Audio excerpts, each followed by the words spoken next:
السلام علیکم ورحمۃ اللہ وبرکاتہ۔ میرے بھائیوں بہنوں، ایک دفعہ ایک حضرت اپنے شاگردوں کے ساتھ ایک جنگل سے گزر رہے تھے کہ دیکھا کہ راستے میں جوتے رکھے ہوئے ہیں۔ جوتوں سے پتہ چل رہا تھا کہ یہ جوتے شاید کسی 60 یا 70 سال کے بڑے میاں کے ہوں گے۔ جب نظر دوڑائی تو دیکھا کہ بہت دور ایک بڑے میاں ہیں، بزرگ ہیں، جو کچھ کام کر رہے ہیں، مزدوری کر رہے ہیں۔ شاگردوں نے کہا کہ حضرت، ہم ان بڑے میاں سے ذرا مذاق کرنا چاہتے ہیں، ذرا مزے لینے چاہتے ہیں، اس لیے ہم اجازت چاہتے ہیں کہ ان کے جوتوں کو ہم کہیں چھپا دیتے ہیں۔ جو وہ آئیں گے تو وہ پریشان ہوں گے، تو ان کا یہ پریشان ہونا دیکھ کر ہمیں اچھا لگے گا اور ہم خوش ہوں گے، مزہ آئے گا، پھر ہم ان کو جوتے لوٹا دیں گے۔ حضرت نے فرمایا کہ دیکھو، شریعت کے اندر اپنی خوشی کی خاطر کسی کو پریشان کرنا جائز نہیں ہے۔ ہاں، ایک تدبیر ہے، ایک طریقہ ہے کہ شاید اس طریقے سے آپ کو کچھ مزہ آ جائے، آپ خوش ہو جائیں۔ وہ طریقہ یہ ہے کہ کچھ پیسوں کے سکے ان کے جوتوں میں رکھ دیے جائیں۔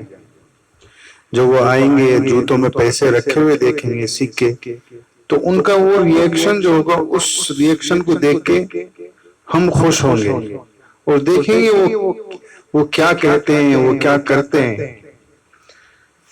سارے شاگرد تیار ہوئے، لہذا کچھ سکے پیسوں کے ان کے دونوں جوتوں میں رکھ دیے اور ایک جھاڑی کے پیچھے چھپ کر بیٹھ گئے اور دیکھنے لگے کہ بڑے میاں کیا کرتے ہیں۔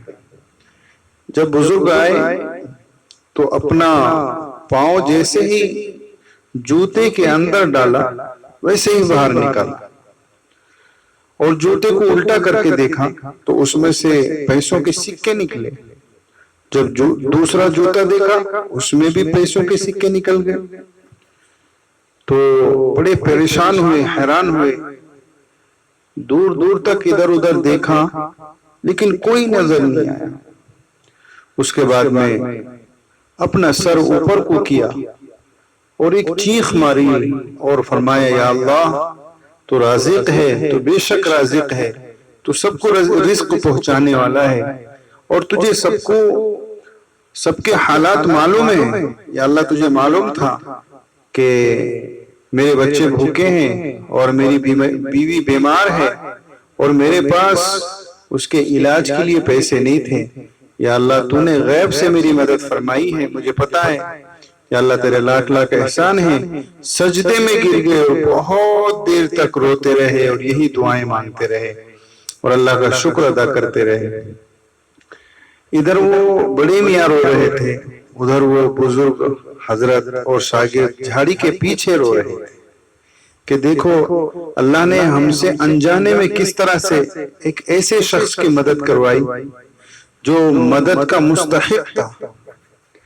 تو میرے بھائیو بہنوں، یہ واقعہ ہمارے لیے ایک سبق ہے کہ ہمارے ارد گرد، ہمارے محلے میں، ہمارے رشتہ دار میں، ہمارے دوست و احباب میں ایسے شخص ہوتے ہیں کہ کہہ نہیں پاتے، لیکن اگر ہم جب کسی کی مدد کا ارادہ کرتے ہیں تو اللہ تعالیٰ ان تک ہمیں ضرور پہنچا دیتے ہیں، جو مدد کے مستحق ہوتے ہیں۔